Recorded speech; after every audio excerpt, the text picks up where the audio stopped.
ओ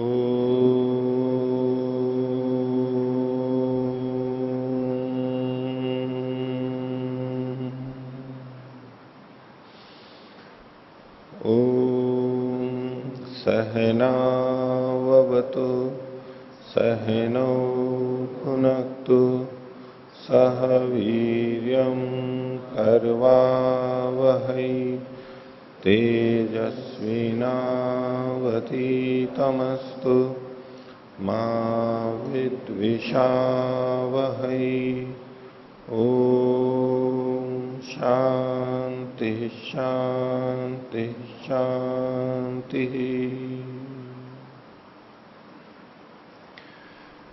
वैशेषिक दर्शन की दूसरी कक्षा।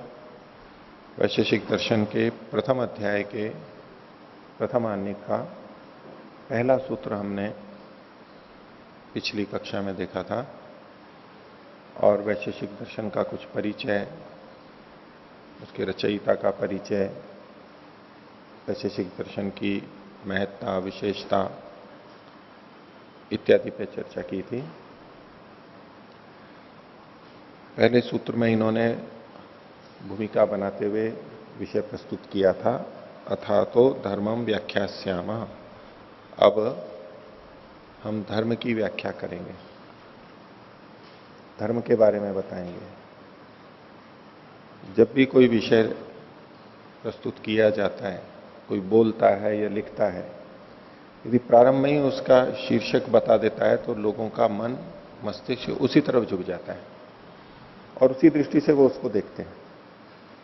अगर कोई पाक विद्या का वर्णन कर रहा है या किसी वस्तु के निर्माण का वर्णन कर रहा है कि हम इसके बनाने की विधि बताएंगे, तो सब वहीं पर केंद्रित हो जाते हैं और वो अनुकूलता से समझ पाते हैं। तो यहां धर्म की व्याख्या की जाएगी और ये बात पूरे शास्त्र पर लागू होगी। धर्म की व्याख्या, धर्म क्या है, वो सब कुछ विवेचना आज दूसरे सूत्र में और आगे हम देखेंगे। तो कल के विवरण में से किन्हीं को कुछ प्रश्न उठाओ, कुछ पूछना हो तो पूछ सकते हैं, पूछिए। तो कल के सूत्र के भाष्य में मानव के 4 प्रयोजन बताए थे, धर्म, अर्थ, काम और मोक्ष, पदार्थ चतुष्टय। तो इसमें जो धर्म आया है और जो इस सूत्र में जो धर्म है, ये एक है या भिन्न है? दूसरा सूत्र तो हम देखेंगे आगे, उसको देखने के बाद उस समय और चर्चा चलेगी। लेकिन पहले सूत्र में भी जो अथातो धर्मम व्याख्यास्यामः, तो वही धर्म है जो आगे ये धर्म कहने वाले हैं। कि आगे जिस धर्म को बताएंगे वो कुछ और हो, और प्रथम सूत्र में धर्म शब्द किसी और को कह रहा हो तो इनके प्रति जैसे भिन्न जाएगा। शैली क्या होनी चाहिए, प्रथम सूत्र में जो कहा गया वही आगे कहा जाएगा। लेकिन प्रथम सूत्र की जो व्याख्या की गई वो अलग तरीके से की गई, वो अलग ढंग से की गई। इसलिए वो प्रश्न हो रहा है कि जो धर्म, अर्थ, काम, मोक्ष हैं, इनमें जो पहला वाला धर्म है, वहां धर्म का मतलब सामान्यतया श्रेष्ठ आचरण, अहिंसा, सत्य आदि का आचरण ये लिया जाता है। विभिन्न कार्यों को करना इत्यादि वहां पर लिए जाते हैं। तो लेकिन यहां ग्रंथ में जिस धर्म की चर्चा की गई वो उससे कुछ भिन्न है। वो भिन्न है, वो वस्तुओं के धर्म, वस्तुओं की विशेषता इस रूप में भी प्रस्तुत है। वो हम आगे और देखेंगे। और कोई कुछ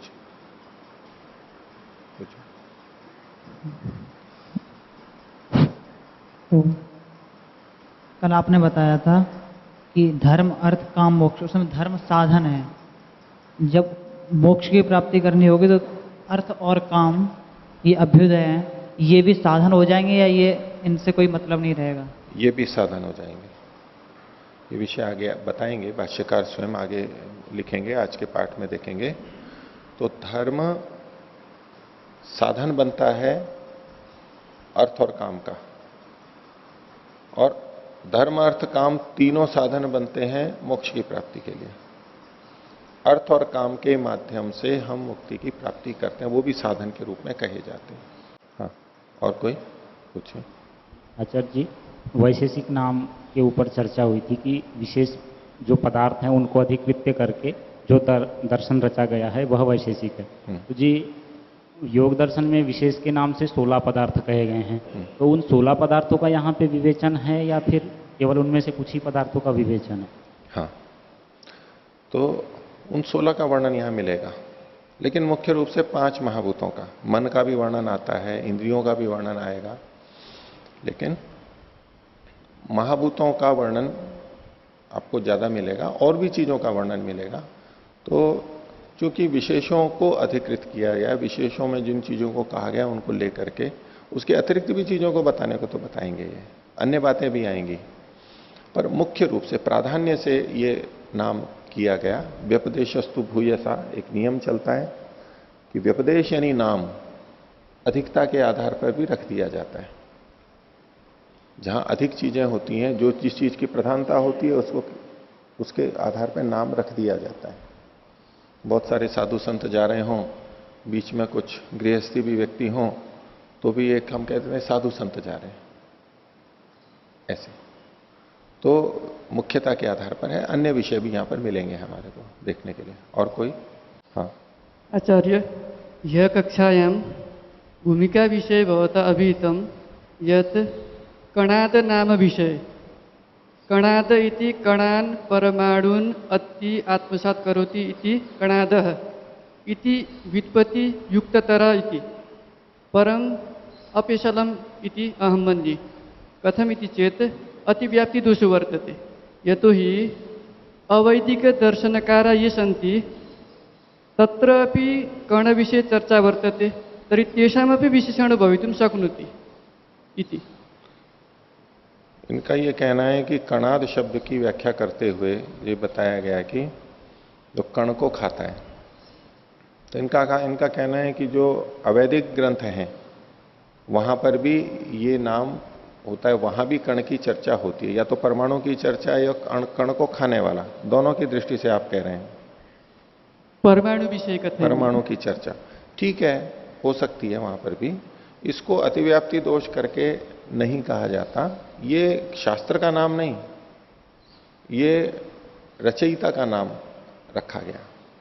देखिए, कोई कोई नाम बड़ा प्रसिद्ध हो जाता है, किसी किसी के लिए बड़ा प्रसिद्ध हो जाता है, यद्यपि वही नाम किसी औरों पे भी घट सकता है। मैं आपको कहूं कि शास्त्री जी का पूरा नाम क्या था? शास्त्री जी का पूरा नाम क्या था? पंडित लाल बहादुर शास्त्री। क्या भारत में एक ही शास्त्री जी हुए? आज भी कितने शास्त्री हैं? लाखों होंगे, पहले भी हो चुके हैं। आपने उन्हीं का नाम क्यों ले लिया? आपने जो ये नाम लिया ये गलत लिया, क्योंकि शास्त्री तो बहुत सारे हैं। आपको ये कहना चाहिए था कि जी किस शास्त्री का नाम पूछ रहे हो आप, फिर मैं कहूंगा कि लाल बहादुर शास्त्री जी का नाम बताओ, ठीक है? तो मैंने ही बोल दिया ना, पर फिर भी आपने एकदम बोल दिया। क्यों? क्योंकि शास्त्री जी के नाम से वो प्रसिद्ध थे। और गांधी जी कहूं तो गांधी जी कहूं तो महात्मा गांधी जी लेंगे आप, और भी गांधी बहुत हैं। गांधी तो गोत्र है, पर कुछ नाम किसी से जुड़ जाते हैं। ये प्रसिद्ध हो गए इस कार्य के लिए, विशेषज्ञ रहे होंगे, औरों से अधिक रहे होंगे, इन्होंने प्रचार अधिक किया होगा, कुछ भी महत्ता रही हो, इनके नाम के साथ जुड़ गया। ये यौगिक होते हुए भी वो रूढ़ी हो गया, वहां पर योग रूढ़ी हो गया। तो भले ही दूसरी जगह भी घटता है तो भी उसको गलत नहीं कहा जाता। और संस्कृत की तो कितनी संज्ञाएं हैं। उस में आप गौ बोलते हैं तो गौ का क्या मतलब होता है? व्युत्पत्ति क्या करेंगे? गच्छति इति गौ। गच्छति इति गौ, जो जाता है, जो चलता है, उसे गाय कहते हैं। तो बोले जी ये कोई बात हुई क्या गाय के नाम के? तो भैंस भी चलती है, बकरी भी चलती है और मनुष्य भी चलता है। तो आपने उसी को क्यों कह दिया? ये तो गौ का व्युत्पत्ति दे दी, ये गलत व्युत्पत्ति दे दी। नहीं, व्युत्पत्ति तो ठीक है, वहां घट रही है, यौगिक है, लेकिन वो रूढ़ी भी हो गई है, विशेषता के कारण, जो भी कोई कारण हो वो वहां जुड़ गई है। ऐसे ही यहां पर भी सोच सकते हैं। और कोई? जी। प्रथम सूत्र की भाष्य में दूसरे अनुच्छेद के नीचे से दूसरी पंक्ति अत्र तु से लेकर विशेष प्रसूतात यहाँ तक स्पष्ट कर दीजिए। दूसरे अनुच्छेद की नीचे से, नीचे से दूसरी पंक्ति। अच्छा, अत्र तो जी। यहां पर, हाँ, तो इसका अर्थ देखिए, अत्र तो धर्म विशेष तद भिन्न एवं, यहां जो ये धर्म विशेष है, विशेष प्रकार का धर्म की, यहां जो अथा तो धर्मम व्याख्यास्याम, ये जो धर्म है, और आगे सूत्र आएगा धर्म विशेष शब्द वहां पर लिखा है, धर्म विशेष प्रसूतात, चौथा सूत्र का है। तो अत्र तो धर्म विशेष, ये धर्म विशेष क्या है, तद भिन्न एवं व्याख्यातुम युक्त, उससे भिन्न ही व्याख्यान करने के लिए संगत है। किससे भिन्न?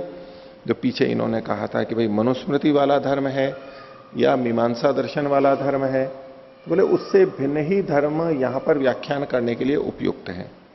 क्यों? क्योंकि कहा यह उक्तम ही धर्म विशेष प्रसूतात, ये चौथा सूत्र है, वहां धर्म विशेष कहा गया। यदि मनुस्मृति वाला ही धर्म यहां कहा जाता तो इस शास्त्र की अलग से क्या विशेषता, और मीमांसा दर्शन वाला ही धर्म यहां पर कहा जाता तो दर्शनों में फिर इसकी क्या विशेषता। तो भले ही धर्म शब्द है, लेकिन उससे कुछ भिन्न यहां अतिरिक्त बात कही जा रही है। ठीक है, और कोई बोलिए।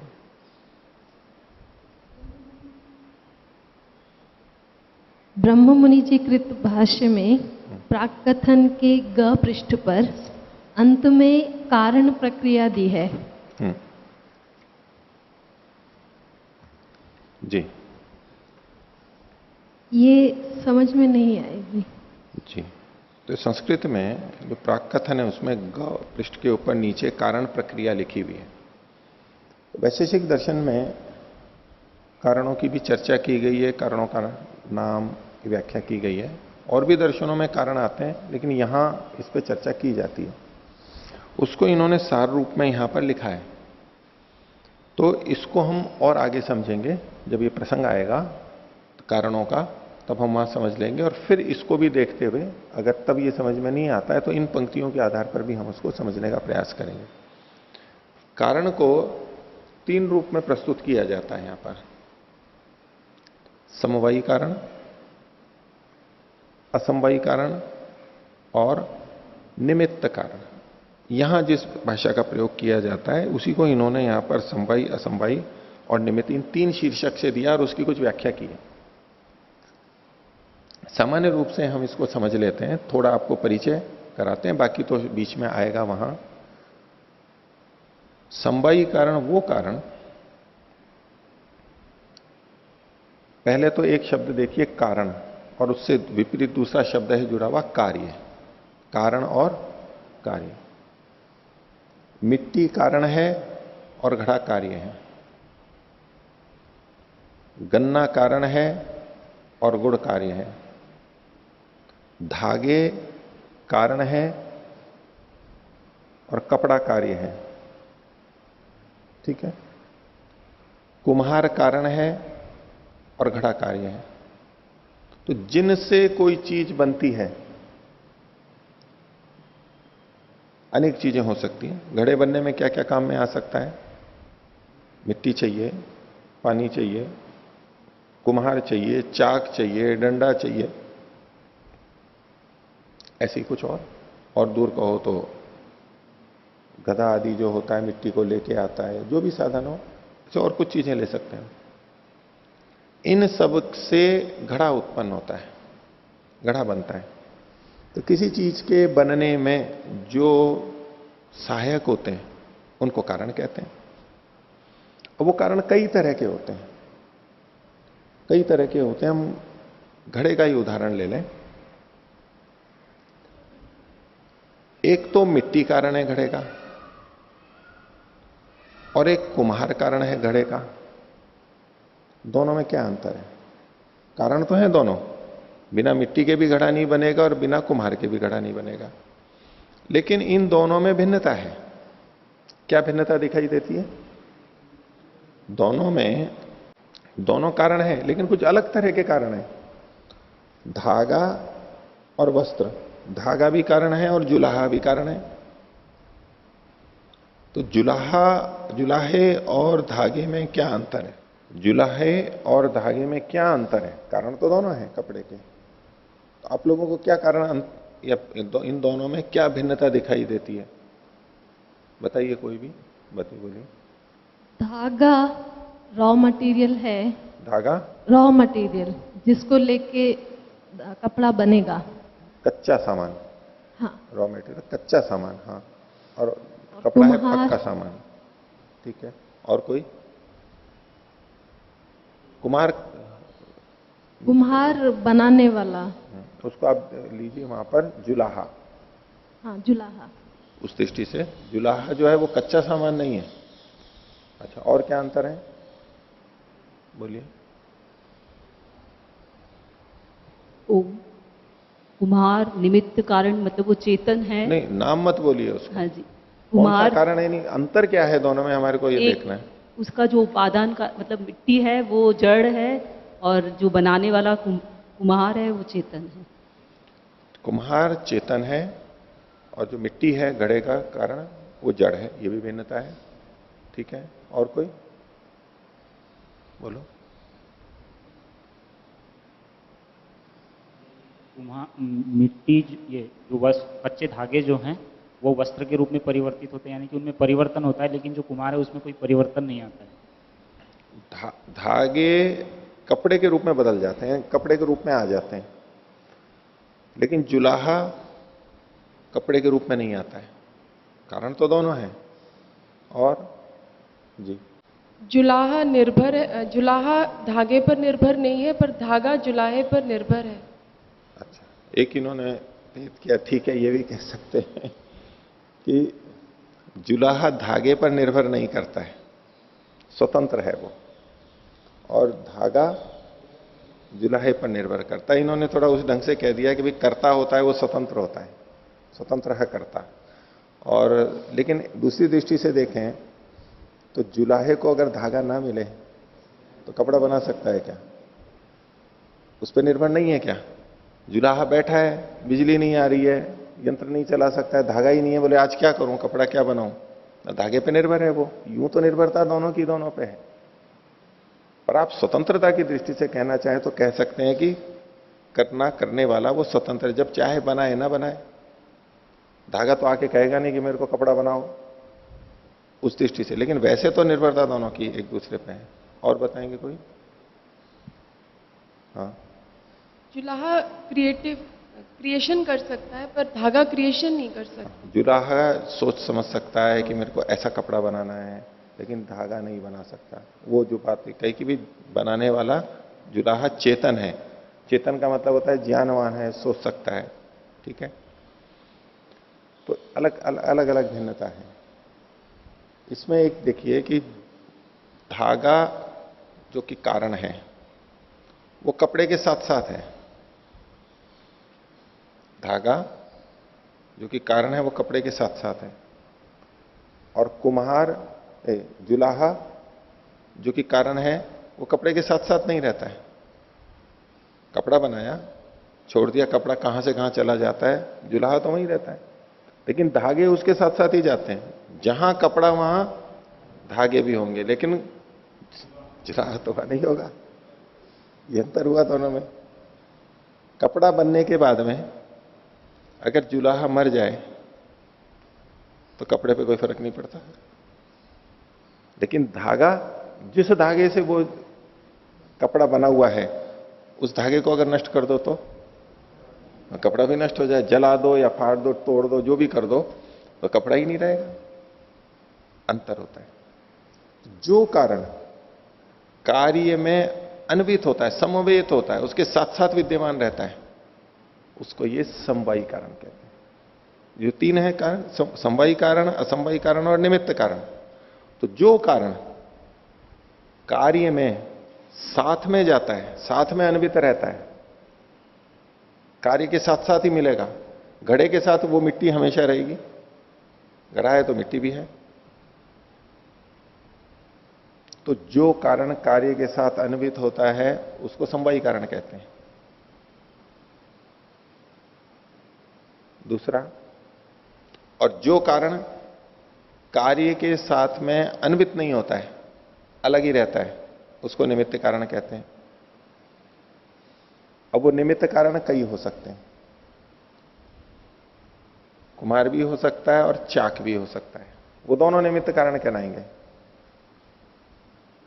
लेकिन कुम्हार चेतन है और वो चाक जड़ है, तो जो निमित्त कारण के रूप में हम अलग चेतन को ही लें ऐसा नहीं है। यहां पर जो कारण कार्य में साथ में नहीं रहता है, जिस कारण के नष्ट होने पर भी कार्य नष्ट नहीं होता है, उसके साथ लेना देना नहीं है सीधा कि वो एक नष्ट होगा तो वो भी नष्ट होगा, कार्य भी नष्ट होगा, उन कारणों को निमित्त कारण कहते हैं। भिन्नता है दोनों में। धीरे धीरे बहुत सारे कारण आगे बताए जाएंगे, इसको हम और समझेंगे। अब एक और बचा असमवायी कारण। समवायी कारण और निमित्त कारण में एक मुख्य भेद हमने क्या देख लिया कि समवायी कारण कार्य के साथ साथ रहता है और निमित्त कारण कार्य के साथ साथ नहीं रहता। अनिवार्य नहीं है कि साथ साथ रहे, लेकिन एक कारण और है जो कार्य के साथ में तो रहता है लेकिन समवायी कारण नहीं है। कुछ कारण ऐसे हैं जो कार्य के साथ साथ तो रहते हैं लेकिन समवायी कारण वो नहीं है, तो इसलिए उनको कह दिया गया असमवायी कारण। जो कारण द्रव्य के साथ, कार्य द्रव्य के साथ में रहते हुए भी समवायी कारण नहीं कहा जाता, उसको असमवायी कारण कहते हैं। वो क्या है अब आप देखेंगे। उसके पहले एक बात और देखिए कि समवायी कारण हमेशा द्रव्य ही होता है। ये विषय आगे आएगा, सारी चर्चाएं चलेंगी। समवायी कारण द्रव्य ही होता है। अब हम कपड़े की रचना में देख रहे थे कि धागा भी उसमें कारण है, कुम्हार भी जुल्हा भी उसमें कारण है। धागों का जो संयोग है, एक विशेष प्रकार का संयोग जो बुना हुआ है एक के ऊपर नीचे करके, वो संयोग भी वो संयोग भी कपड़ा बनने में कारण है या नहीं है। धागे से कपड़ा बनता है, अगर धागों को यूं ही रख दिया जाए इकट्ठा तो कपड़ा बन जाएगा क्या? वो तो इकट्ठा तो था ही, गिट्टे के रूप में था पहले, या झुंड के रूप में था यूं ही, उसको कपड़ा तो नहीं कहते। धागे पास पास में केवल ऐसे आ गए तो उतने मात्र से तो कपड़ा नहीं बनता है। संयोग विशेष होता है, ताना बाना होता है, ये इधर से ये इधर से, एक क्रम होता है, उसमें एक संयोग होता है। अगर वो संयोग ना हो और धागे अलग अलग रहें तो कपड़ा नहीं बन सकता। तो कपड़े के समवायी कारण यानी धागों का जो परस्पर विशेष प्रकार का संयोग है, वो भी कपड़े बनने में कारण है। अब ये संयोग कपड़े के साथ रहता है या कपड़े के अलग रहता है? तो साथ साथ ही रहता है। लेकिन ये उपादान कारण भी नहीं है, इसका समवायी कारण भी नहीं है, समवायी कारण भी नहीं है। तो जो कारण कार्य के साथ साथ रहता है लेकिन समवायी कारण फिर भी नहीं है, उसको असमवायी कारण कहते हैं। जैसे कि तंतुओं का परस्पर संयोग। घड़ा बनाए तो मिट्टी के कणों का जो आपस में संयोग है वो उसका असमवायी कारण कहलाता है। तो समवायी, असमवायी और निमित्त कारण, इसको दूसरे शब्दों में भी कहा जाता है कुछ समान अर्थ लेते हुए। समवायी कारण यानी उपादान कारण। सत्यार्थ प्रकाश में और भी जगह जो वर्णन आता है उपादान कारण, ये समवायी कारण है। और वहां पर निमित्त कारण एक और कहा गया और साधारण कारण अलग से कहा गया है। तो उस व्याख्या को अभी यहां नहीं लेंगे हम। यहां की व्याख्या के अंदर तो ये तीन ही शब्द बोलेंगे हम, समवायी, असमवायी और निमित्त कारण। इसकी चर्चा आगे और आएगी। इसकी जो और सूक्ष्मता है, कौन कौन किसके क्या क्या कारण हैं, उस सबको आगे चर्चा में देखेंगे। ठीक है, और कोई बोलिए। उदयवीर जी कृत भाष्य के 8वें पेज के दूसरे अनुच्छेद की पहली पंक्ति, इसमें इन्होंने पृथ्वी आदि 4 पंच महाभूतों को गिनाया है पर आकाश को उसमें नहीं गिनाया। ये चर्चा भी हम आगे करेंगे। ये चर्चा करेंगे कि पंच महाभूत क्या होते हैं, 4 हैं, 5 हैं, तो उसको लेकर के आगे चर्चा चलेगी। तो आपका प्रश्न है कि भाई 5 माने जाते हैं तो इन्होंने 4 ही क्यों कहे? 4 ही क्यों लिखे, 5 क्यों नहीं लिखे? तो कहीं 4 भी लिखते हैं, कहीं 5 भी लिखते हैं।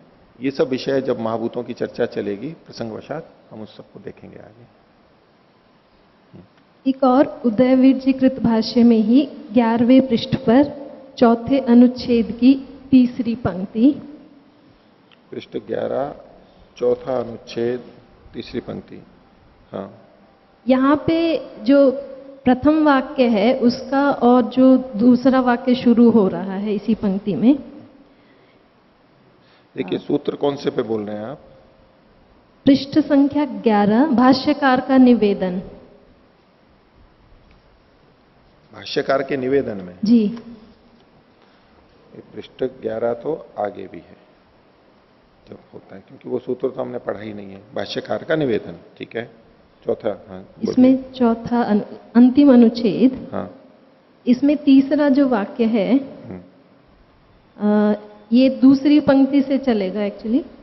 वह यह शकुनी का पुत्र था, उल्लूक के बारे में बात हो रही है। हाँ बोलिए। एक बार दुर्योधन का दूत बनकर युद्ध प्रारंभ होने से पहले पांडव शिविर में गया था। फलतः सूत्रकार आचार्य के कणाद, कश्यप, उलूक आदि नामों का अनंतरवर्ती आचार्यों ने उल्लेख किया है। महाभारत के इस उद्धरण से इससे उलूक नाम आचार्य कणाद का था, ये कैसे संगति बैठ रही है? सीधे सीधे तो नहीं हो रही है, ये केवल इन्होंने संदर्भ बताया है। इससे महाभारत के उल्लेख से ये नहीं आ रहा है कि इस ग्रंथ के रचयिता का नाम उलूक था। वो उलूक नाम तो वैसे भी आता है, लेकिन ये उलूक, इस उलूक का उल्लेख महाभारत में इस जगह पे किया गया, केवल ये संकेत है। यहाँ पर इसका नाम वहां पर भी आया और इस तरह से आया, ये इसका पुत्र था और इसका वहां पर ये कार्य वर्णन मिलता है, केवल उसका उल्लेख मात्र है। ठीक है, तो आगे चलते हैं। वैशेषिक दर्शन में प्रथम अध्याय का प्रथम आनिक और दूसरा सूत्र हम प्रारंभ करेंगे। पहले सूत्र में बताया गया कि धर्म की व्याख्या करेंगे, हम धर्म की व्याख्या करेंगे। तो दूसरे सूत्र की भूमिका में लिखा, सच धर्म किम स्वरूप किम फलोवा इति उच्यते। वो धर्म किस स्वरूप वाला है, उसका स्वरूप क्या है, उसमें उसके गुण धर्म क्या है, उसकी परिभाषा क्या है, किसे कहें हम धर्म, उसका स्वरूप। स्वरूप का मतलब है उसका अपना रूप। इस रूप को, रूप शब्द को देख करके ऐसा ना समझें कि जो आंख से दिखाई देता है वही रूप है। स्वरूप का मतलब जो आंख से दिखाई देता है, ऐसा ही नहीं है। रूप में यहां पर सभी गुण उसके आ जाते हैं, जिस उसका जो भी होगा। तो वो है कैसा, कैसा है और किम फलोवा, और उससे फल क्या मिलता है। उस धर्म के करने से या धर्म के उपयोग से फल क्या मिलता है, ये दो बातें हैं। वो है कैसा, हम कहें कि ये फल कैसा है, और उससे लाभ क्या होता है, फल क्या मिलता है, उस फल से को खाने से वो लगता कैसा है, और उससे शरीर में ताकत आती है या और कुछ रोग दूर होता है, क्या चीज होती है, तो फल क्या है उसका। दो बातें यहां पर भूमिका के रूप में कही गई। तो इन्होंने दोनों बातों को बताते हुए आगे कहा, आगे भी बताएंगे। दूसरा सूत्र है, यतो अभ्युदय निश्रेयस सिद्धि स धर्म। यतः जिससे अभ्युदय और निश्रेयस की प्राप्ति होती है, वो मिलता है। सिद्धि का मतलब है प्राप्ति होती है, वो संपन्न हो जाता है, बन जाता है, उसे धर्म कहते हैं। ये लक्षण भी हो गया उसका और उसके फल भी बता दिए गए कि धर्म से होता क्या है। तो धर्म से अभ्युदय और निश्रेयस, इन दो चीजों की प्राप्ति होती है। भाष्य में देखिए इसको, यतः, यतः शब्द को खोल दिया यस्मात् खलु, खलु मतलब निश्चय से।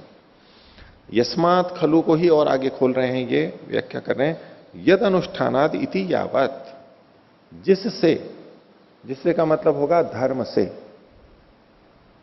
धर्म से ही जुड़ेगा। तो जिसके, जिससे, जिससे मतलब जिसके पकड़ने से, जिसको देखने से, जिसको चखने से या जिसको जानने से किससे? उसके। तो इसके लिए स्पष्टीकरण के लिए इन्होंने कहा यद अनुष्ठान आदि थी, जिसके अनुष्ठान से, उसके पालन करने से, उसके अनुसार चलने से। तो यतः जिससे यानी जिसके अनुष्ठान से अभ्युदय निश्रेयस सिद्धि ही। दो शब्द हैं यहां पर, एक तो अभ्युदय और एक निश्रेयस। उसकी सिद्धि होती है, प्राप्ति होती है। अभ्युदय और निश्रेयस का क्या अर्थ है उसको भाष्यकार आगे खोल रहे हैं। अभ्युदयस्य, अभ्युदय शब्द में यहां पर इन्होंने षष्ठी विभक्ति लगा दी, अभ्युदय की। जब हम इकट्ठा देखेंगे अभ्युदय निश्रेयस सिद्धि, अभ्युदय निश्रेयस इन दोनों की सिद्धि। यहां पर बीच में षष्ठी विभक्ति लगी हुई है, जो कहेंगे अभ्युदय की सिद्धि और निश्रेयस की सिद्धि, इसलिए यहां पर इन्होंने अभ्युदय से षष्ठी विभक्ति लगा दी। मूल में नहीं है लेकिन अर्थ यही है। ये अभ्युदय क्या है? तो इसमें देखो अभि उदय अभ्युदय, अभि शब्द है और उदय शब्द है अभ्युदय। तो अभि को इन्होंने पहले क्या खोल दिया, अभिमुखी भूतस्य। अभि का मतलब है सामने वाला, अभिमुखी भूत जो कि सामने आने वाला है, सामने उपस्थित हो रहा है, अभिमुख। जब हम कह रहे हैं कि किसी से बातचीत कर रहे हैं, अभिमुख बातचीत कर रहे हैं, एक दूसरे के आमने सामने बात कर रहे हैं, सामने रख करके, आगे जो हमारे बिल्कुल है उससे बात कर रहे हैं। तो जो अभिमुखी भूत उदय है उसकी, तो अभिमुखी उदय क्या है? उदय का मतलब होता है जैसे सूर्य उगता है, पौधा उगता है, इसके लिए दूसरा शब्द हम बोल सकते हैं बढ़ता है। बोले इसके भाग्य का उदय हो गया, ये क्या होता है? भाग्य फल देने लग गया, इसको धन की प्राप्ति हो रही है बहुत, इसको यश की प्राप्ति हो रही है बहुत, तो उदय हो गया ना। ऐसा राजनीति के शिखर पर एक नेता का उदय हुआ, वो प्रकटीकरण हुआ। तो जो भविष्य में आने वाला है, आगे प्रकट होने वाला है, ये अभिमुखी भूत, अभ्युदय से अभिमुखी भूत से उदय से। अभिमुखी भूत उदय क्या है, इसी को इन्होंने अब अगले शब्दों में खोल दिया। ये भाष्यकार की शैली समझ लीजिए। ये क्या, किसी एक को खोलने के लिए फिर आगे दूसरा शब्द ले लेते हैं, फिर उसी को स्पष्ट करने के लिए तीसरा शब्द ले लेते हैं, ऐसे खोलते जाते हैं। इसको आप समझने के लिए बराबर भी लगा सकते हैं, नए व्यक्तियों की दृष्टि से बोल रहा हूं। अभ्युदय से इसके आगे बराबर लगा लीजिए, इसका मतलब हुआ अभिमुखी भूतस्य उदयस्य। फिर इसके आगे फिर बराबर लगा लीजिए, इसका क्या मतलब है? अभिमुखी भूत उदय का तो बोला भावी ना उत्कर्ष से। उत्कर्ष क्या होता है? उन्नति, वृद्धि किसी भी क्षेत्र में। तो भावी न उत्कर्ष से, भविष्य में होने वाली, भावी कहते हैं भावी योजना है उसकी, भविष्य में होने वाली, भविष्य की योजना। तो भावी न उत्कर्ष से, भावी न ये षष्ठी विभक्ति का रूप है, भविष्य में होने वाले उत्कर्ष की। तो अभ्युदय का मतलब क्या हुआ? अभिमुखी भूत उदय, अर्थात भविष्य में होने वाला जो उत्कर्ष वृद्धि है, उसका ये कारण बनता है, जिससे भविष्य में हमारी उन्नति होती है। ये एक कारण है जिससे हमारी भविष्य में उन्नति होती है। अब वो उन्नति कहां पर होती है? उसके लिए आगे इन्होंने कहा इह परत्र च जन्मनि। इह मतलब यहां पर, इह जन्मनि इस जन्म में, और परत्र मतलब दूसरी जगह पे, दूसरे जन्म में। तो धर्म वो होता है जिससे हमारी इस जन्म में उन्नति होती है और अगले जन्मों में भी उन्नति होती है। दोनों ही उन्नतियां भावी हैं, भविष्य में होने वाली हैं, और हम यही चाहते हैं इस जन्म में भी हमारी उन्नति हो, भविष्य हमारा अच्छा हो, उन्नति को प्राप्त करें, और मृत्यु के बाद नया जन्म मिलता है वहां पर भी उन्नति को प्राप्त करें। तो भावी यह परत्र च जन्मनि, किस तरह का उत्कर्ष? सांसारिक सुख ऐश्वर्य से, जो सांसारिक सुख और ऐश्वर्य है। सांसारिक मतलब इस संसार में जो दिखाई देता है भौतिक रूप से, लोक में जो दिखाई देता है, सांसारिक सुख और ऐश्वर्य। ऐश्वर्य का क्या मतलब होता है? संपन्नता, स्वामित्व, अधिकार प्राप्त होना। वो धन का हो सकता है, वो जमीन का हो सकता है, वो पशुओं का हो सकता है, वो लोगों का हो सकता है, गाड़ियों का हो सकता है, ज्ञान का हो सकता है, बल का हो सकता है, विभिन्न कलाओं का हो सकता है। ये सांसारिक सुख और ऐश्वर्य। सुख भी कई तरह के हो सकते हैं। वो सुख और सुख के जो साधन हैं, विभिन्न गुण हैं, वो सब के सब अभ्युदय के अंतर्गत कहलाएंगे। तो पहला हुआ अभ्युदय, ये तो अभ्युदय। फिर दूसरा शब्द था निश्रेयस, निश्रेयस की सिद्धि। निश्रेयस शब्द को खोल रहे हैं, पुनश्च और, ये दूसरा कह रहे हैं। निश्रेयस्य, निश्रेयस की, ये निश्रेयस क्या है? तो इसी को खोल रहे हैं, नितांत कल्याणस्य। निह का मतलब नितांत, नितांत मतलब पूरी तरह से, नितांत यानी पूरी तरह से। बोले ये तो नितांत सच्चा व्यक्ति है, ये तो नितांत झूठा व्यक्ति है, यानी पूरी तरह सच्चा है, पूरी तरह झूठा है। नितांत यानी पूरा, जितना कुछ हो सकता है। नितांत कल्याणस्य, श्रेयस का मतलब होता है कल्याण। कल्याण क्या होता है? जिसमें हमारा भला होता है। तो जहां हमारा सबसे अच्छा भला होता है, सबसे अधिक भला होता है, पूरा भला होता है, जिससे बढ़कर के और कोई भला होता ही नहीं है, हित होता ही नहीं है, वो जो चीज है वो निश्रेयस है। नितांत श्रेय, नितांत कल्याण से। और वो क्या है? उसी को खोल दिया, मोक्ष से, मुक्ति की। सिद्धिर भवेत, सिद्धि होती है। मोक्ष को ही निश्रेयस शब्द से कहा जाता है। मोक्ष शब्द का शाब्दिक अर्थ तो ये होता है कि जिसमें हम छूट जाते हैं। किससे छूट जाते हैं? दुखों से छूट जाते हैं। अब संसार में हम कितना भी सुख ऐश्वर्य प्राप्त कर लें तो भी हम संपूर्ण दुखों से नहीं छूट पाते। जो इन्होंने दो भाग किए, अभ्युदय और निश्रेयस। अब सामान्य भाषा में तो हमारे मन में यही आता है, सामान्य विचार में बच्चे के मन में क्या आएगा? बच्चा बड़ा कष्ट में है, बोले मेरे कष्ट सारे कब खत्म हो जाएंगे? अभी क्या कष्ट है बच्चे को? माता पिता के अनुसार चलना पड़ता है, हर चीज मांगनी पड़ती है, कभी मना भी कर देते हैं, जब चाहे कोई थप्पड़ लगा देता है उसके, जब चाहे रोक देता है। बच्चे को क्या कष्ट दिखाई देता है? कोई पीट देता है, कभी वो गिर जाता है, इच्छा कर रही है खाने की लेकिन खा नहीं सकता, खरीद नहीं सकता क्योंकि पैसे नहीं है, मना कर दिया है माता जी पिताजी ने। बच्चे के तो ऐसे ही कष्ट होता है। तो क्या सोचता है ये कष्ट कब दूर हो जाएंगे? जब मैं बड़ा हो जाऊंगा, जब बलवान हो जाऊंगा, जब माता पिता कि नहीं, जब मेरी नौकरी लग जाएगी, जब मेरे पास पैसा होगा। ऐसा ही तो सोचता है। जब मेरा अपना परिवार होगा, मैं कमाऊंगा, स्वयं स्वतंत्र हो जाऊंगा, तो मेरे को ये कोई कष्ट नहीं रहेगा। ठीक है, लेकिन वो करने के बाद भी उसके सारे कष्ट तो नहीं जाते, वहां फिर दूसरे कष्ट और आ जाते हैं। और ऐसे ही हर व्यक्ति सोचता रहता है कि मेरे पास अभी धन की कमी है ये, और धन आ जाएगा तो मेरे दुख सारे दूर हो जाएंगे। उत्कृष्ट तो होता है, लाख से करोड़ में, करोड़ से अरब में चला जाता है व्यक्ति। बल भी खूब बढ़ जाता है, ज्ञान भी खूब बढ़ जाता है। शुरू में सोचता है कि भाई मेरे को समझ नहीं है, ज्ञान कम है, इसलिए मैं दुखी होता हूं। ठीक है, तो भाई मैंने धर्म को नहीं पढ़ा है, दर्शन नहीं पढ़े हैं, वेद नहीं पढ़े हैं, उपनिषद नहीं पढ़े हैं, इसलिए मैं दुखी हो जाता हूं, कहते भी हैं। और उसको पढ़ लेते हैं, उसके बाद भी बहुत से दुख तो दूर होते हैं, लेकिन फिर भी सारे दुख तो दूर नहीं होते ना, वहां भी फिर कुछ ना कुछ कमी है। हम कितने भी स्वस्थ हो जाएं, लेकिन फिर भी कुछ ना कुछ कष्ट आते रहते हैं। तो जो पहला वाला अभ्युदय था, कितना भी सुख हो उसके साथ दुख मिश्रित है, कितने भी ऐश्वर्य हो, साधन हो, तो भी दुखी, कुछ ना कुछ दुख ही है, रहता ही है। संख्य दर्शन में भी एक इस तरफ संकेत किया उन्होंने कि कुत्रापि कोपी सुखी न, कहीं पर भी कोई भी पूरा सुखी नहीं है। कहां? संसार की दृष्टि से, वो मुक्ति वाले सुख की दृष्टि से नहीं है। कोई सूत्र को लेकर खंडन करने लगे कि नहीं मुक्ति में तो सुख होते हैं, बोले कुत्रापि कोपी सुखी न, भाई मुक्ति में तो आत्मा पूर्ण सुखी हो जाती है। बोले परमात्मा भी तो सुखी रहता है, उसको भी तो दुख नहीं रहता है, फिर ये सूत्र क्या गलत बना दिया? तो उस परिप्रेक्ष्य में कहा जा रहा है, संसार में जीवात्मा जब शरीर को धारण किए हुए रहते हैं, वहां कोई भी पूरा सुखी नहीं होता है। आप में से कोई पूरा सुखी है? कोई पूरा सुखी है? नहीं, कुछ ना कुछ दिक्कत होती रहती है। और जो सोचता भी हो ना, कई जने कह देते हैं कि मेरे को पूरा सुख है, उनसे भी हम थोड़ी सी बात करेंगे तो पता लग जाएगा कि हाँ दुख है,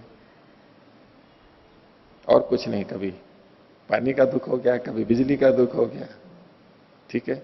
और वो खेल में रुचि रखता है, भारत हार गया तो दुख हो गया उसको वैसे कोई दुख नहीं है, लेकिन फिर भी दुख हो जाता है। किसी ने अपमान से बोल दिया, गाली बक दी, तो दुख हो जाता है। बहुत सारी बातें, किसी ने हमारे दोष को बता दिया तो दुख हो जाता है, बहुत सारी चीजें। तो संसार का जो अभ्युदय है, सुख और ऐश्वर्य, वो कितना भी आ जाए, वहां नितांत कल्याण, नितांत श्रेय, नितांत दुख की निवृत्ति हो नहीं सकती है। इसलिए इसको उन्होंने दो भागों में बांटा।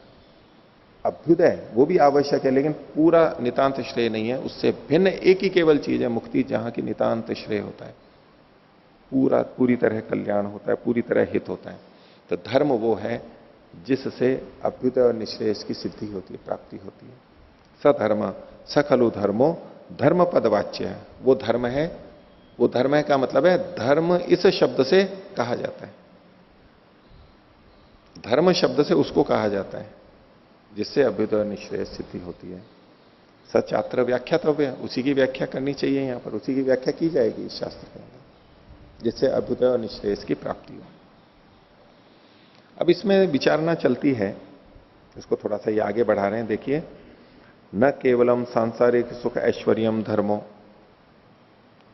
न च मोक्ष मार्ग चिंतन मात्र धर्म। एक तो सांसारिक सुख ऐश्वर्य को प्राप्त करा दे वह धर्म, एक केवल मोक्ष मार्ग का चिंतन और अध्यात्म ये सब चल रहा है वो धर्म, जिससे कि मुक्ति की प्राप्ति हो। किंतु उभय सहभावो, दोनों का साथ साथ होना, अभ्युदय भी और निश्रेयस भी, दोनों जिससे होते हो, सहभावो, उभय सहभावों को ही इन्होंने आगे खोल दिया। यद्वा उभय संपत्ति ही, जहां दोनों, जिससे दोनों की संपत्ति होती हो। संपत्ति का मतलब है सम्यक प्राप्ति होती हो, आप्ति, संपत्ति, आप्ति, प्राप्ति, प्राप्ति में भी प्र और आप्ति है, संपत्ति। तो संपत्ति मतलब जिससे दोनों की प्राप्ति होती हो, उसे धर्म कहते हैं। अब इसमें क्या जोड़ा गया है, हम कहें कि जिससे अभ्युदय की प्राप्ति होती हो, केवल अभ्युदय की, वो भी धर्म है।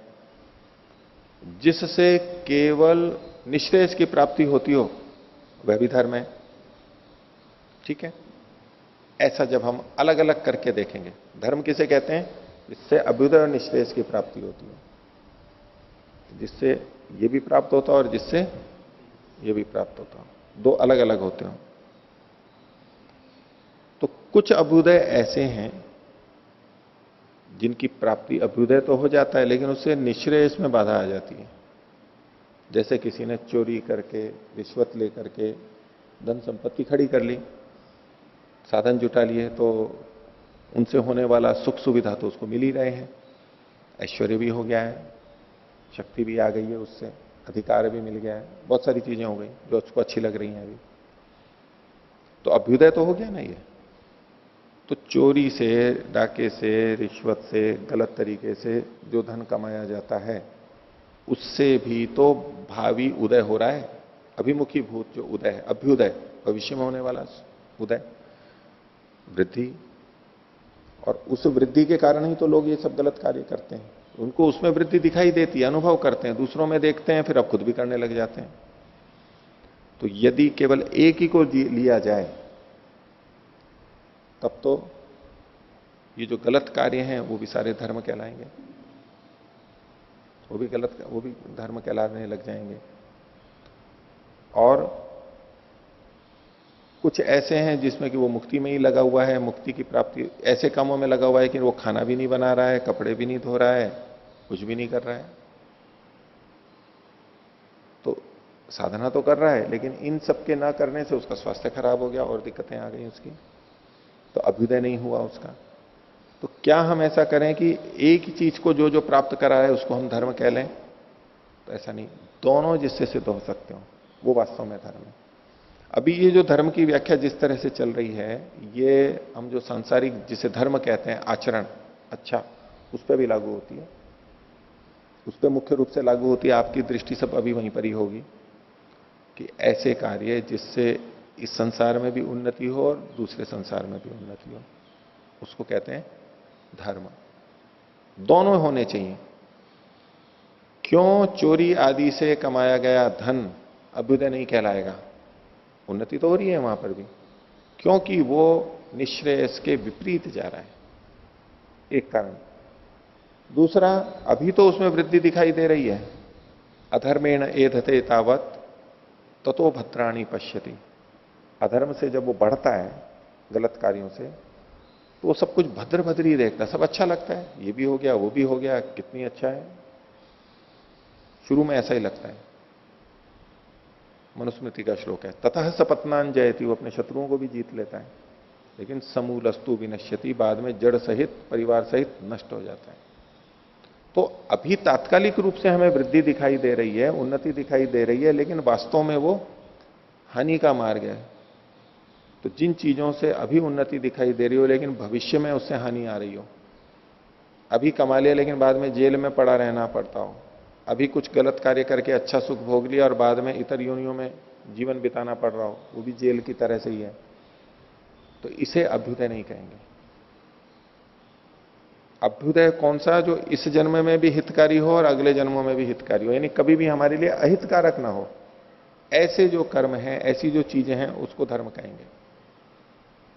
और साथ में मुक्ति को भी जोड़ लीजिए कि जो मुक्ति की दृष्टि से, मुक्ति के अनुकूल है, जो भी संसार में धन, अर्थ, काम की प्राप्ति, अर्थ और काम की प्राप्ति जो मुक्ति के प्रतिकूल नहीं जा रहा है, उस ओर हमें बढ़ाने वाला है, वो तो है धर्म। और जो उसके विपरीत ले जाने वाला है, वो धर्म नहीं कहलाएगा। भले ही वो अर्थ और काम की प्राप्ति हो रही है, वो धर्म नहीं कहलाएगा। तो इसलिए दोनों को साथ में लेकर के चलना है। यहां पर अभ्युदय और निश्रेष दोनों जिससे होते हो उसको धर्म कहेंगे। तो यद्वा उभय संपत्तिर धर्म तदत्र वैशिष्ट्यम। अब इसमें क्या विशेषता है? यद अभ्युदय रूप भूमि को उपरि निश्रेयसम अवतिष्ठते। ये जो निश्रेयस है, ये किसके ऊपर निर्भर करता है? अभ्युदय रूपी भूमि के ऊपर ठहरता है। निश्रेयस है वो अभ्युदय रूपी भूमि पर टिका हुआ है। जैसे भवन बनता है तो भूमि पर टिका हुआ रहता है, भूमि में नहीं हो तो भवन नहीं रह सकता है। ऐसे ही निश्रेयस किस पर टिका हुआ है? अभ्युदय के ऊपर टिका हुआ है। तो जैसे बिना भूमि के भवन नहीं हो सकता, इसलिए इसी तरह से बिना अभ्युदय के निश्रेयस भी नहीं हो सकता है। अगर कुछ ऐसा व्यक्ति कर रहा है, इस तरह से जीवन जी रहा है कि उसका अभ्युदय नहीं हो रहा है, यहां संकट खड़े हुए हैं, वो मुक्ति में सहायक भी नहीं होगा, दिक्कत हो जाएगी उसको। तो अभ्युदय आधार है और निश्रेयस उसके ऊपर आश्रित है। तो कोई ये ना सोच ले कि मेरे को तो मुक्ति प्राप्त करनी है, मेरे को सांसारिक उत्कर्ष से क्या लेना देना, मेरे को अभ्युदय क्या करना है? मुक्ति प्राप्त करनी है बस। मेरे को शरीर के स्वास्थ्य से क्या लेना देना, मेरे को अन्य सुख सुविधाओं से क्या लेना देना, मेरे को अन्य व्यवस्थाओं से क्या लेना देना, सर्दी गर्मी बारिश से बचने से क्या लेना देना, रोगों से बचने से क्या लेना देना, ऐसा नहीं है। अगर ये अभ्युदय नहीं हुआ है तो निश्रेयस भी नहीं होगा। इसलिए इन्होंने कहा अभ्युदय रूप भूमि को उपरि निश्रेयसम अवतिष्ठते, उसके ऊपर ठहरता है। इनके संबंध को बताया जा रहा है, अभ्युदय और निश्रेयस के। और आगे कहा अथच निश्रेयसस्य छायायाम अभ्युदय संप्रतिष्ठते। और निश्रेयस की छाया में अभ्युदय रह पाता है। छाया में कैसे? जैसे कि पेड़ की छाया के नीचे कोई पौधा नया हो वो रह सकता है, जीवित रह सकता है। छाया मतलब उस पर आश्रय पे, वरद हस्त है ऊपर, तो नीचे वाली चीज रह पाती है। तो अभ्युदय वास्तव में तब लाभकारी होता है जब निश्रेयस के लक्ष्य को रखते हुए इसका पालन किया जाए, प्राप्ति की जाए। तो निश्रेयस की छाया में अभ्युदय रह पाता है और अभ्युदय की भूमि के ऊपर निश्रेयस रहता है, यानी दोनों एक दूसरे पर आश्रित हैं, ये कहना चाह रहे हैं। दोनों आवश्यक हैं, दोनों एक दूसरे पर आश्रित हैं। एक को छोड़ेंगे तो दूसरे की भी हानि होगी, दूसरे को छोड़ेंगे तो पहले की भी हानि होगी। आगे अब धर्मार्थ काम मोक्ष की दृष्टि से इसको देख रहे हैं कि धर्मम आश्रित्य अर्थ कामौ साध्यौ। धर्म का आश्रय लेकर के अर्थ और काम को सिद्ध करना चाहिए, वो साध्य है। धर्मानुरूप अर्थ और काम होने चाहिए। और तदेव तौ एव अभ्युदय प्रयोजनम एकम। और ये दोनों ही, दोनों कौन? अर्थ और जो काम है, ये ही अभ्युदय प्रयोजन है। दो प्रयोजन बताए थे, अभ्युदय और निश्रेयस। तो धर्म अर्थ काम मोक्ष, इनमें अभ्युदय क्या है? अर्थ और काम है, ये अभ्युदय के अंतर्गत आएगा। अर्थ यानी धन और साधन, और कामनाएं मतलब जो हमारी इच्छा है उनको पूरा करना। ये पहला प्रयोजन हुआ। और अपरंच धर्मम उपजीव्य निःश्रेयसम मोक्ष साध्य। दूसरा क्या है? धर्मम उपजीव्य, धर्म को आश्रित करके, धर्म जिसका उपजीवक है, आश्रय देने वाला है, उसको जीवन देने वाला है, वो जो निःश्रेयस और मोक्ष है वो भी साध्य है।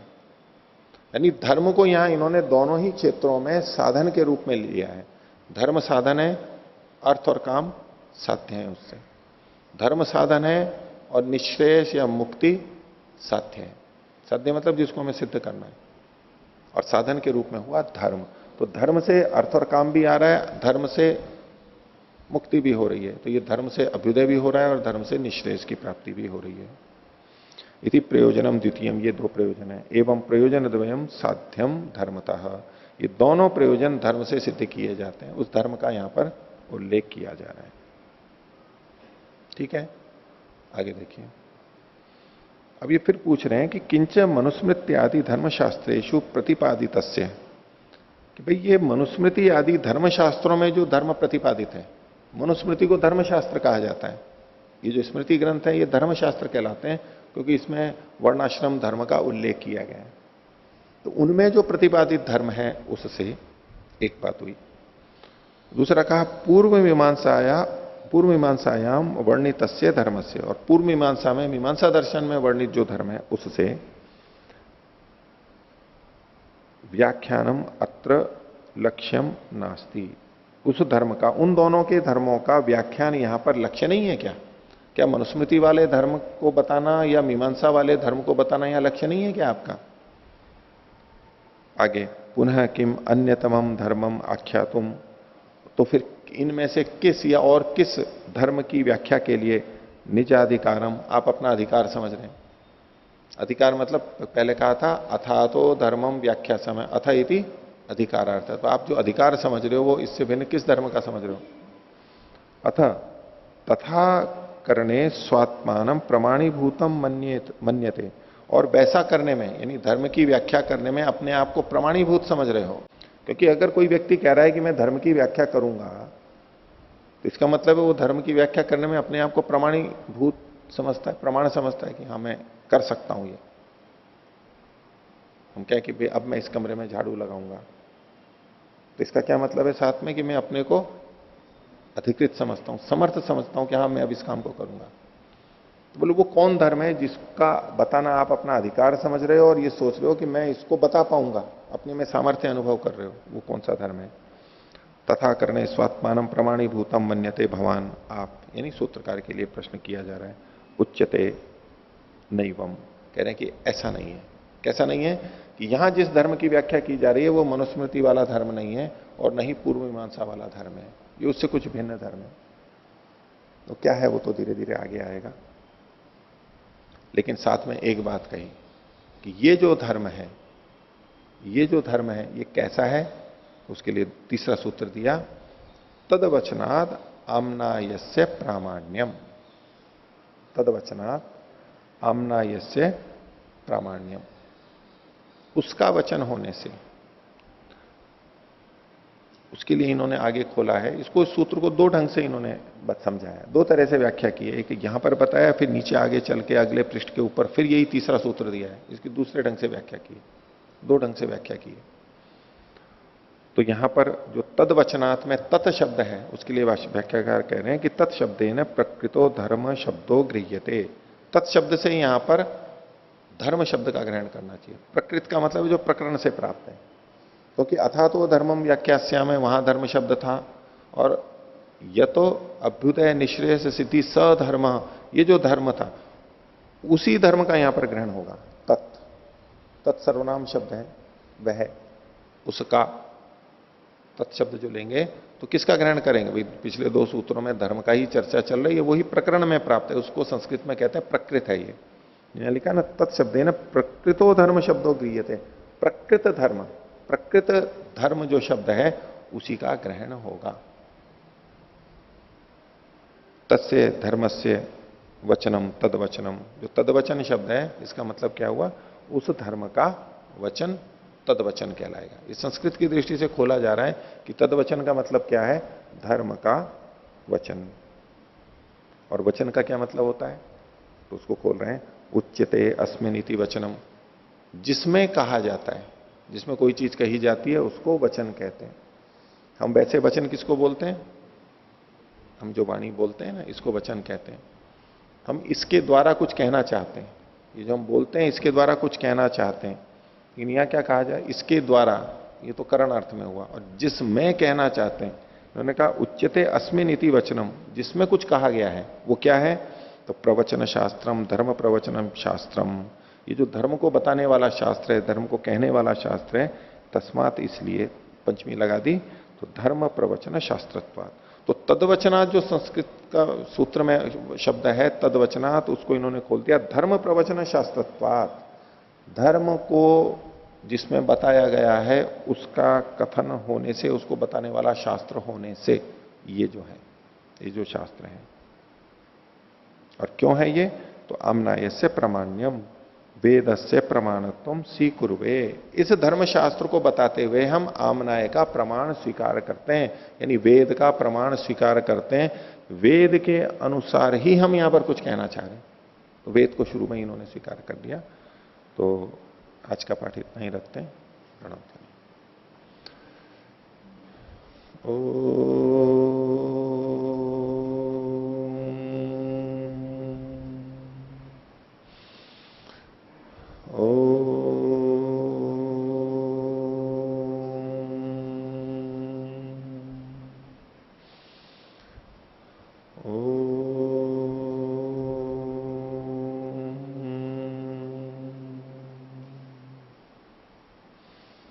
सभी को सादर अभिवादन। ओम।